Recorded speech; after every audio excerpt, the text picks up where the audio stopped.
Eu tenho certeza que você já ouviu do seu pastor que a Bíblia não pode conter erros e contradições, que é a palavra inerrante de Deus e que é a obra perfeita, inspirada pelo Espírito Santo e pelo próprio Deus. Não é isso mesmo? Mas calma, isso não poderia estar mais longe da verdade. A Bíblia é cheia de contradições e eu vou te mostrar isso agora. Se eu te perguntasse agora, com a sua Bíblia em mãos, se Deus ele instituiu o sacrifício de animais, sim ou não, o que você me diria? Talvez por você ver em inúmeras passagens que Deus se agrada do cheiro da oferta queimada, do cheiro da gordura do animal sacrificado, talvez você dissesse que sim, Deus instituiu isso. E de fato você estaria certo, pois aqui em Levítico, a partir do capítulo 1, você vê isso. Eu vou ler só o versículo 9, mas você pode ler o contexto e verificar que é o próprio Yahavá que fala isso a Moisés, tá? Então no 9 diz: o homem levará com água as entranhas e as patas, e o sacerdote queimará tudo sobre o altar. Este holocausto será uma oferta queimada, de agradável odor a Yahavá. Então ele deixa aqui de forma bem clara o ritual que deve ser procedido e que isso é agradável a Yahavá e como se deve proceder. Mas quando abrimos Jeremias 7:22, nós temos o seguinte: pois quando tirei os seus pais do Egito, não falhei nem lhes ordenei coisa alguma acerca de holocausto e sacrifício. Aí fica estranho, né? Aí fica complicado. Será que Deus instituiu o sacrifício, sim ou não? Porque Levítico é depois do Egito, né? Depois de tirar do Egito, está dizendo que instituiu. E agora? Primeira contradição. Em Ezequiel 18:20 vai dizer o seguinte: o filho não levará a culpa do pai, nem o pai levará a culpa do filho. Assim como a gente vê também em João capítulo 9, onde Jesus diz que o cego não está naquela condição por causa do pecado do pai ou por causa do seu pecado, etc. Então veja que Deus está falando, né? Tem outras passagens também que endossam isso, que ele jamais vai punir um filho pelo pecado do pai. Não existe isso, né? Porém, Êxodo 25 diz, Êxodo 20, versículo 5 diz: eu, o Senhor teu Deus, sou Deus zeloso, que castigo os filhos pelos pecados dos pais até a terceira e quarta geração. Aí fica complicado. Já em Deuteronômio 24:16 diz: os pais não serão mortos por causa dos filhos, nem os filhos por causa dos pais. Cada um morrerá pelo seu próprio pecado. E 2 Reis 14:6 diz: não mataram os filhos dos assassinos conforme o que está escrito no livro da lei de Moisés, onde o Senhor ordenou: os pais não morrerão pelos pecados dos filhos, nem os filhos pelos pecados dos pais, cada um morrerá pelo seu próprio pecado. Então veja, são vários versículos confirmando que Deus não vai matar os filhos pelo pecado dos pais, novamente. E aí nós seguimos aqui em Êxodo 34:7.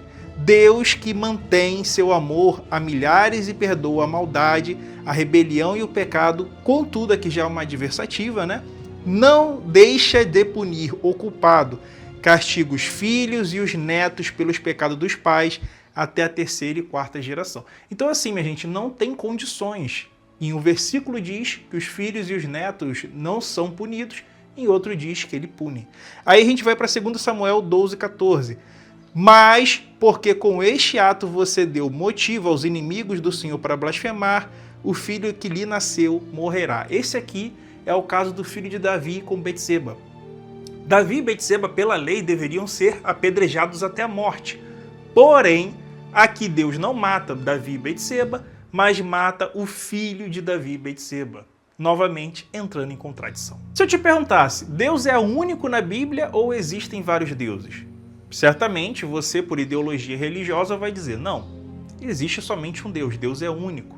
No máximo você vai falar que tem a Trindade, mas tem a mesma substância, o que seria um Deus só, não é isso?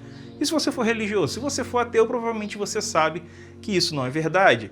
Porque veja, acompanhe comigo o trecho de Isaías 44:6, né? Depois tem o 45:7, que vai dizer o seguinte: eu sou o primeiro e eu sou o último, além de mim não há Deus. Então está falando aqui que ele é o único Deus.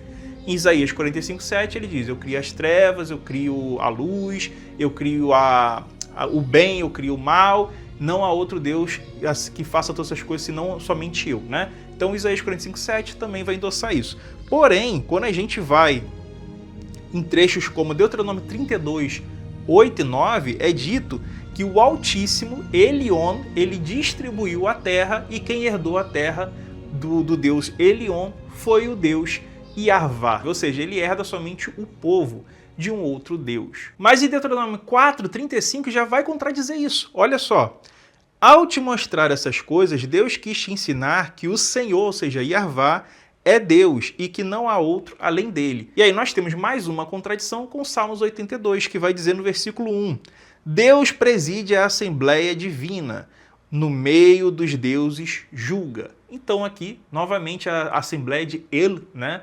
Onde você vai ter ali o Deus Elohim, vai ter os outros deuses ali na Assembleia. Muitos religiosos nunca ouviram falar dessas contradições da Bíblia e elas são importantes pois provam pra gente que ou Deus é burro, né? Ou, né, se você quiser uma forma assim mais elegante de dizer, Deus ele não existe, tá? Deus ele é somente uma construção humana. E essas contradições na Bíblia existem porque são autores diferentes que escreveram em épocas diferentes. Depois pegaram cada um os textos ali que eram convenientes e juntaram. E aí, quando juntaram esses textos, deu esse problema das contradições. Quer ver um exemplo famoso? E se eu te perguntasse se Deus manda matar? Ai, garoto, essa é fácil. Deus jamais mandaria matar, porque Deus diz nos seus 10 mandamentos, não matarás, que ali no hebraico eu sei, eu aprendi com o pastor, é não assassinarás, aleluia, glória. Bom, no próprio Êxodo, quando Moisés vê o bezerro dourado, já cai ao fio da espada 3.000 homens, ou seja, são 3.000 homens assassinados pelos próprios amigos, companheiros, irmãos. Então só aí já tem problema, né?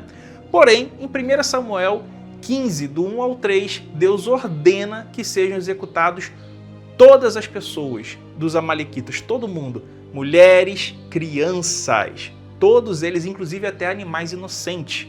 Então, sim, bebês recém-nascidos, pessoas inocentes são assassinadas por ordem de Deus. E um detalhe curioso, em 1 Samuel 15, do 1 ao 3, é para matar as crianças, os bebês recém-nascidos, é para matar os animais sem piedade, sem misericórdia. Então aquele papo de dê a outra face, ame o próximo, isso aí esquece, tá? Mas olha só, em Deuteronômio 13, 12 e 16 diz, se porventura ouvirdes dizer a alguma das tuas cidades que se tenham corrompido e cometido abominação diante do Senhor teu Deus, ferirás os moradores dessa cidade a fio da espada. Então, em Deuteronômio 13, diz até para você, se eu não me engano, do 6 em diante, diz até para você matar as pessoas que não quiseram que Deus servisse ali na casa delas, que elas adorassem a Deus, né? Então, se servir a outros deuses, você já tem que matar essas pessoas da sua família. Em Deuteronômio 17, de 2 a 5, também é dito para matar pessoas. Existem várias passagens na Bíblia em que Deus condena povos inteiros, verdadeiro genocídio. Então sim, Deus manda matar na Bíblia, apesar dele falar não assassinarás, não matarás. Tá? Isso aí é mais uma contradição da Bíblia. Pega aí a sua Bíblia e abre aqui agora em Êxodo 6, 2, 3, vai dizer o seguinte, falou mais Deus a Moisés, ele disse, eu sou o Senhor, aparecia a Abraão e Isaque e Jacó, como Deus Todo-Poderoso.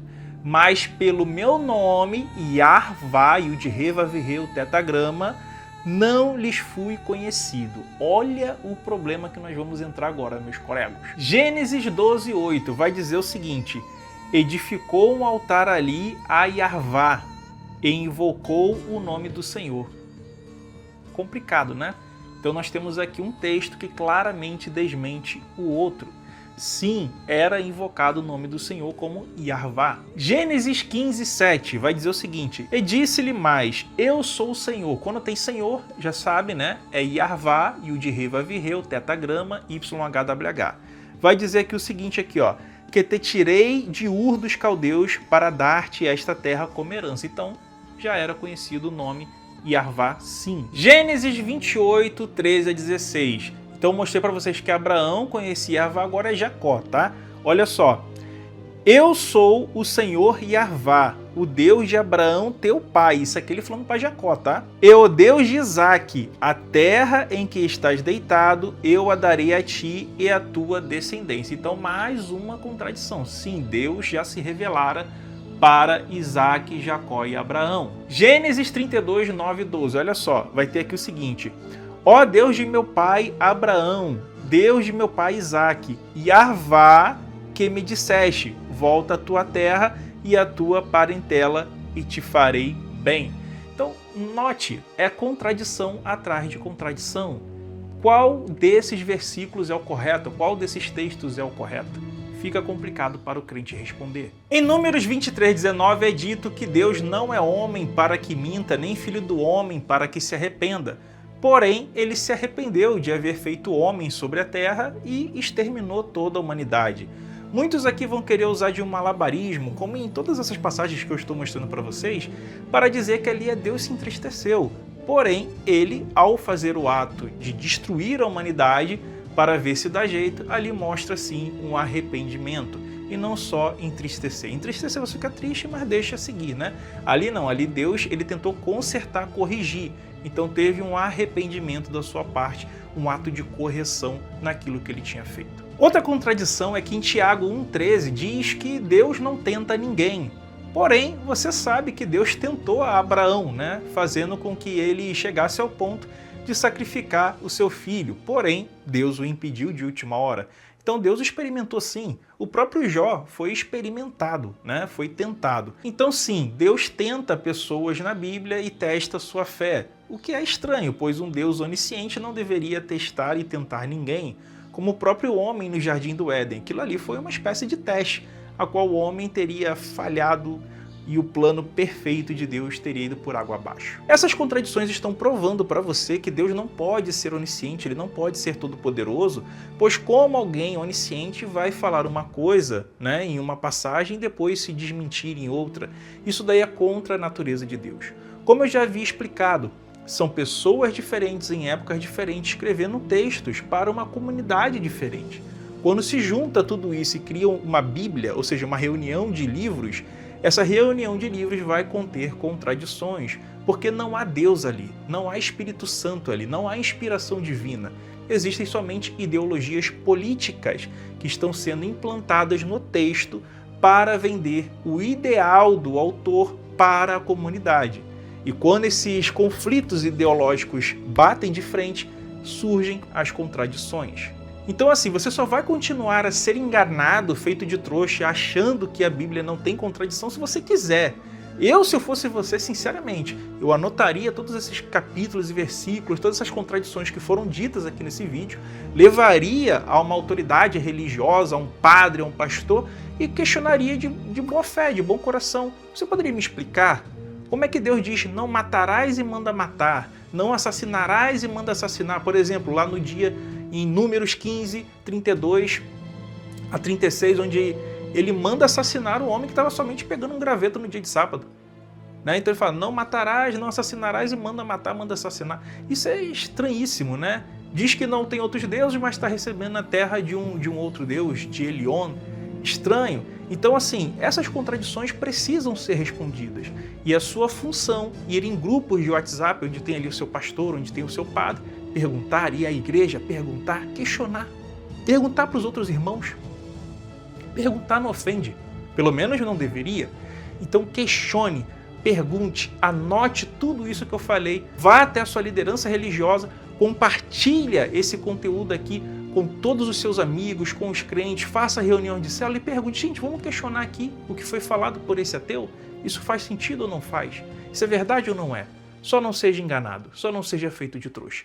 Deixe aqui o seu comentário porque eu quero ler o que você vai falar. Deixe o seu like e compartilhe.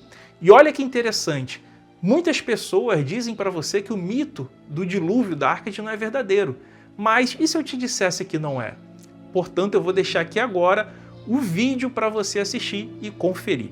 Um grande abraço a todos vocês. Fui! Tchau, tchau! Tamo junto!